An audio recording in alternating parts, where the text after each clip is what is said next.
যে মান্না ভাই মামুন ভাই বলেছেন যে এই যে সংস্কার কার্যক্রমকে গতিশীল করার জন্য মামুন ভাই যেটা বলেছেন যে সংস্কার কার্যক্রম গতিশীল করার জন্য তাকে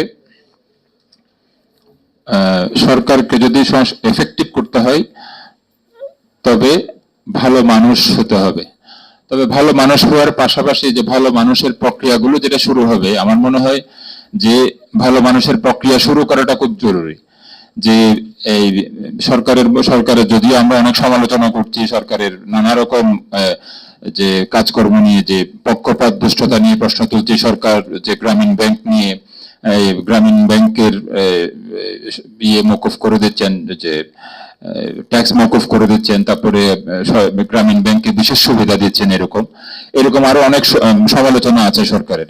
সমালোচনা তো থাকবে, সমালোচনার পাশাপাশি আমি মনে করি সরকারের কিছু কাজ যেটা